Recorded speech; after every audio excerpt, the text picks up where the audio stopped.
जम्मू कश्मीर में आतंकवाद का सफाया करने के लिए लगातार जांच एजेंसी और साथ ही सेना का सर्च ऑपरेशन जारी है। जी हां, एक तरफ जम्मू कश्मीर में एनआईए की रेड हो रही है तो वहीं सेना ने भी कमान संभाली हुई है। और अब जम्मू कश्मीर से बड़ी खबर यह है कि वहां पर एनआईए का एक्शन टेरर फंडिंग मामले में लगातार देखने को मिल रहा है। नमस्कार, स्वागत है आपका द न्यूज पर।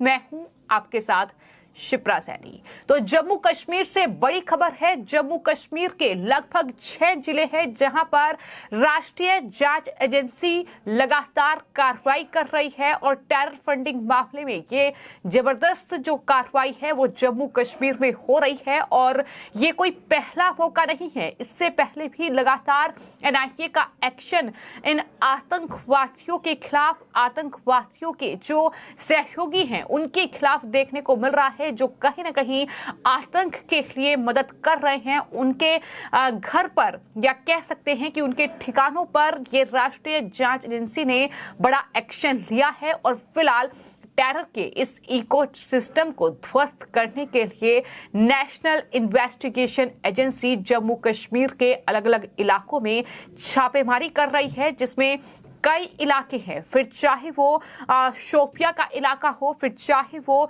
भटिंडी का इलाका हो, वहां पर भी ये एनआईए की छापेमारी लगातार जारी है। ये बड़ी खबर फिलहाल इस पूरे मामले में सामने आई है। तो राष्ट्रीय जांच एजेंसी ने आज सुबह 5 बजे की छापेमारी की शुरुआत की है और लगातार जांच चल रही है, लगातार कार्रवाई जो है वो हो रही है, जिसमें शोपिया में छापेमारी हुई है जिसकी तस्वीरें सामने आई हैं। इसके अलावा एनआईए ने ये आतंकी साजिश के मामले में जम्मू कश्मीर के लगभग 8 ठिकानों पर छापेमारी की है। जैसा कि जानकारी सामने आई है कि लगभग 6 जिले हैं और 8 ठिकाने हैं जहां पर ये छापेमारी चल रही है। आपको ये भी बता दें कि अलग अलग जो प्रतिबंधित संगठन हैं उनके ओवरग्राउंड वर्कर्स ने आतंकी घटना को अंजाम देने की साजिश रची थी। और ये जानकारी जब जांच एजेंसी को मिली तो उसके बाद ये एनआईए ने कहीं ना कहीं इस पूरे मामले में पिछले साल जून में जो मामला दर्ज किया था उसके सिलसिले में ये छापेमारी का दौर जो है वो जम्मू कश्मीर में जारी है। तो जम्मू कश्मीर में आर्टिकल 370 खत्म होने के बाद लगातार इस तरह का एक्शन जो है वो केंद्रीय गृह मंत्रालय के निर्देश पर देखने को मिल रहा है, जहां पर नेशनल इन्वेस्टिगेशन एजेंसी जो है वो काफी गंभीर है। अलग अलग आतंकी घटनाओं को लेकर, टेरर फंडिंग के मामलों को लेकर जो कहीं ना कहीं जम्मू कश्मीर की फिजा बदल रही है, जो जम्मू कश्मीर बदल रहा है। और बदलते जम्मू कश्मीर की ये तस्वीर जिन लोगों को रास नहीं आ रही है वो कहीं ना कहीं जम्मू कश्मीर की फिजा बिगाड़ने की कोशिश कर रहे हैं।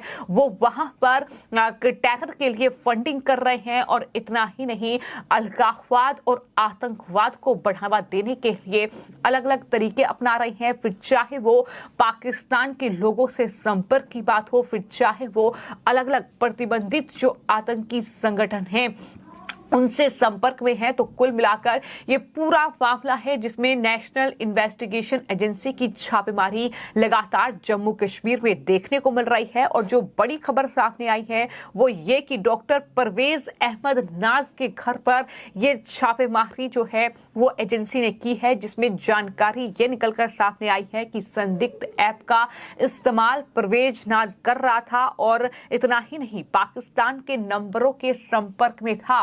ये भी जांच एजेंसी ने खंगाला है। तो ये बड़ी जानकारी सामने आई है। वहीं दूसरी ओर सेना का सर्च ऑपरेशन भी लगातार जारी है और खबर ये है कि सोपोर में पुलिस ने लश्कर तैयबा के 2 सहयोगियों को गिरफ्तार किया है। जी हां, ये 2 बड़ी गिरफ्तारी हुई है। दोनों के पास भारी मात्रा में हथियार और गोला बारूद जो है वो पुलिस ने बरामद किए हैं। तो कुल मिलाकर जम्मू कश्मीर में ये बदलती तस्वीर, लेकिन इस तस्वीर के बीच ये कहीं ना कहीं कई चेहरे हैं जो बीते कई महीनों में बेनकाब हुए हैं, जो आतंकी संगठनों के लिए काम कर रहे हैं, जो टेरर के लिए फंडिंग वहां पर कर रहे हैं और कहीं ना कहीं जम्मू कश्मीर को आतंकी घटना की साजिश जम्मू कश्मीर में रची जा रही है। तो ये तमाम चीजें हैं जिसको लेकर कहीं ना कहीं अब नेशनल इन्वेस्टिगेशन एजेंसी ने कमर कस ली है और लगातार जम्मू कश्मीर में एनआईए का ये ताबड़तोड़ एक्शन कह सकते हैं कि हर रोज देखने को मिल रहा है, जहां इन आतंकवादियों के सहयोगियों के ठिकानों पर ये छापेमारी हो रही है। और आपको ये बता दें कि तमाम जो सहयोगियों के कैडर हैं, ओवरग्राउंड वर्कर्स के खिलाफ ये कार्रवाई की गई है। ये आतंकवादी और उनके मददगार अपने पाकिस्तानी आकाओं के इशारे पर विध्वंस गतिविधियों को अंजाम देने की आपराधिक साजिश के मामले में संलिप्त है। ये बड़ी जानकारी सामने आई है। तो कुल मिलाकर यही पूरा मामला है जिसमें एनआईए की ये रेड चल रही है और जाहिर तौर पर ये रेड जो चल रही है ये कहीं ना कहीं महबूब मुफ्ती और फारूक अब्दुल्ला जैसे नेताओं के लिए बड़ा झटका है, क्योंकि जम्मू कश्मीर में जिस तरीके की सियासत हो रही है, जिस तरीके से लगातार आर्टिकल 370 हटाने पर सरकार को इसके लिए जिम्मेदार ठहराया जा रहा है कि वहां पर हालात जो हैं वो कहीं ना कहीं बेकार हो रहे हैं। ये आरोप महबूब मुफ्ती और फारूक अब्दुल्ला जैसे नेताओं का है, जो ये कहते हैं कि एक बदकिस्मत इलाका है जम्मू कश्मीर, लेकिन आर्टिकल 370 खत्म होने के बाद जिस तरीके से वहां पर कहीं ना कहीं माहौल बदला है, वहां पर हाल ही में चाहे 15 अगस्त के मौके पर तिरंगा यात्रा हो या स्वतंत्रता दिवस का कार्यक्रम हो, जिस धूमधाम के साथ बनाया गया है, जाहिर तौर पर यही महबूब मुफ्ती और फारूक अब्दुल्ला जैसे नेताओं की परेशानी है। और कहीं ना कहीं यही वजह है कि इस तरीके से कहीं ना कहीं जम्मू कश्मीर की ये स्थिति बदलने की कोशिश की जा रही है। हालांकि इस पूरे जो कहीं ना कहीं ये आतंक का जो इकोसिस्टम वहां पर बन रहा है उसको नष्ट करने के लिए ये एजेंसी का अभियान जो है वो लगातार जारी है, जहां पर कई लोगों से पूछताछ भी जांच एजेंसी ने की है, हिरासत में भी कई लोगों को लिया है। हालांकि इसकी आधिकारिक पुष्टि नहीं हुई है। इस पूरे इन्वेस्टिगेशन को लेकर, इस पूरी कार्रवाई को लेकर एनआईए ने अभी कोई ऑफिशियल स्टेटमेंट नहीं दिया है, लेकिन तस्वीरें सामने आई हैं जिसमें जानकारी न्यूज एजेंसी एनआई की ओर से यही दी गई है कि लगभग 8 ठिकाने हैं जहां पर जो है एजेंसी कार्रवाई कर रही है और ये तमाम ठिकाने जो हैं वो आतंक में जो सहयोगी हैं, जो आतंक के आकाओं की मदद कर रहे हैं किसी भी तरीके से और भारत में आतंकी साजिश रच रहे हैं, जम्मू कश्मीर को कहीं ना कहीं आतंक में झोंकना चाहते हैं, उन तमाम चेहरों पर ये कार्रवाई हो रही है। और यही वजह है कि इस पूरी तलाशी के दौरान एनआईए की टीम ने जुड़े लोगों के मोबाइल फोन, सिम कार्ड के अलावा वित्तीय लेन देन से जुड़े कुछ दस्तावेज जो हैं और डिजिटल उपकरण जो है वो कब्जे में लिए हैं, ये भी जानकारी सामने आई है। तो जिन 6 जिलों की हम बात कर रहे हैं उसमें जम्मू कश्मीर के कई इलाके मैंने आपको गिनाए हैं, लेकिन पुंछ जो कि संवेदनशील इलाका है, जाहिर तौर पर भटिंडी में एनआईए ने मोहम्मद रियाज नाम के एक युवक को गिरफ्तार करके वहां पूछताछ की है। इसके अलावा शोपियां में मोहम्मद यूसुफ वानी के घर पर तलाशी ली जा रही है, ये जानकारी सामने आई है। इसके अलावा घाटी में जो कुलगाम का जिला है वहां पर भी छापेमारी हो रही है, जो फिलहाल जानकारी सामने आई है इस पूरे मामले में।